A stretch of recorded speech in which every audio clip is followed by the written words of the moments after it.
Assalamualaikum warahmatullahi wabarakatuh. Alhamdulillahi nahmadu wa ala nimatil imani wal islam. Asyhadu an la ilaha illallah wahdahu la syarikalah wa asyhadu anna Muhammadan abduhu wa rasuluh. Allahumma sholli ala Muhammad wa ala ali Muhammad amma ba'du. Para pepunden, para sesepuh, para pinisepuh ingkang pantes pinundi. Para satriyaning nagari ingkang pantes kinurmatan, menapa dene para werda muda ingkang bagya mulya saha para tamu kakung saha putri ingkang tansah kawula hormati.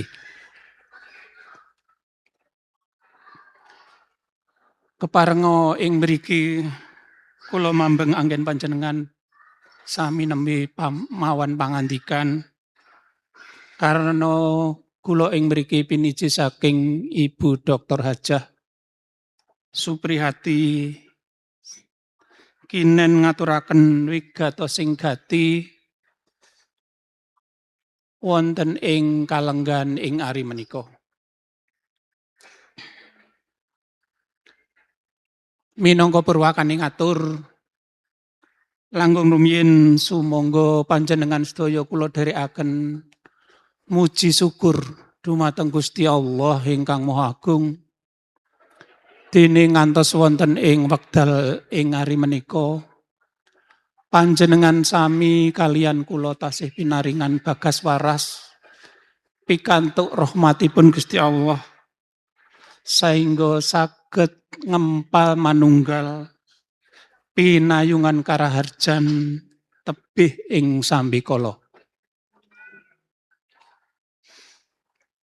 Para rawuh kakung miwah putri ingkang tansah kawula hormati. Madyaning pawiwahan ing ari menika Ibu Dr. Hajah Supriyati lumantar kula ngambali ngaturaken sugeng rawuh sinarengan raos panuwun ingkang tanpa pepindhan. Kasuwun tansah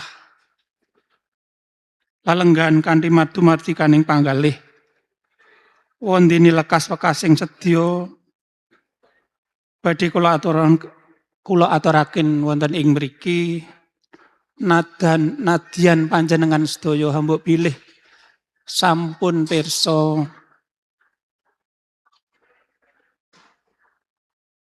saking serat kintaka ingkang sampun kaaturaken.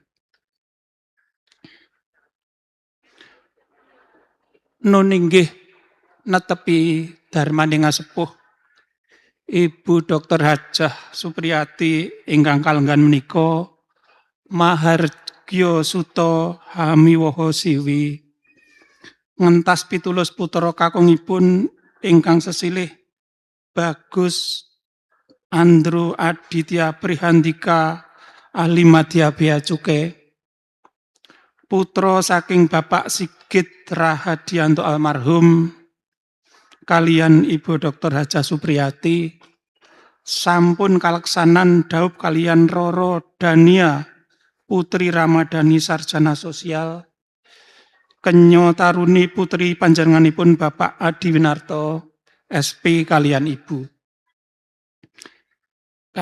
Ibu Indri Astuti ingkang sampun kalampan ijab miturut catataning adat kanthi pindayungan karaharjan tebih ing sambikala rikala tanggal 2 Desember 2008 langkung wonten ing Sasana Krida nyuwun ngapunten Sasana Griya Tirta Pabilan Kartosura.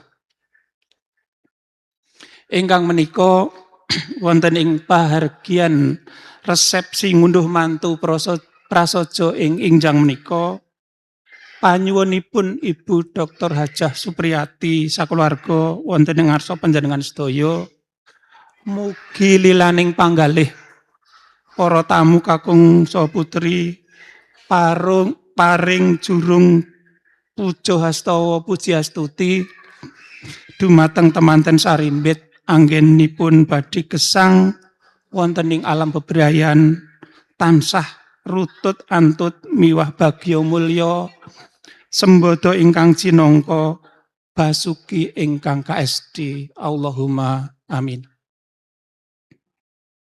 Para lenggah kakung saha putri ingkang satu kinurmatan, kalaksananing pahargyan ing kalenggan menika saged kalampan karana pambiyantunipun para sanak kadang pawong mitra tangga tepalih ingkang menika hambuk bilih panjenengan Ibu Dr. Hajah Supriyati sakeluarga mboten saged mangsulaken karana lahir amung kasumanggaken wonten ngarsanipun Gusti Allah ingkang Maha Agung.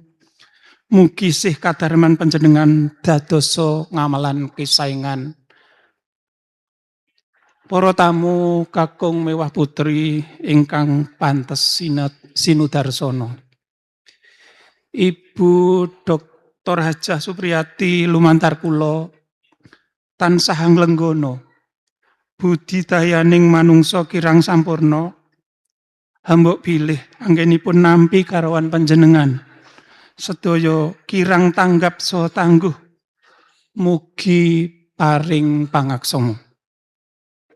Mboten kakilapan dumateng para kadang muda perda muda taruna anggenipun nawung krida aladi dumateng panjenengan sedaya hambuk bilih wonten kiranging subasita lumantar kula tansah nyuwun agunging pangaksama. Ing wasana minangka pepuntoning aturipun Ibu Dr. Hajah Supriyati lumantar kula hambuk bilih wonten kiranging bojo miwah krama mugi para tamu kersa nglubiraken samudra pangaksama ingkang agung. Kula minangka talanging atur kathah atur kula ingkang boten hanuju prana lebet kula anglenggana kirang seserpan miwah kirang pono dumateng ing reh subasita pramila kula amung tumadah lubering pangaksama panjenengan sedaya. Ing waksana namung semater ingkang saged kula aturaken akhiru kalam billahi taufik wal hidayah. Assalamualaikum warahmatullahi wabarakatuh.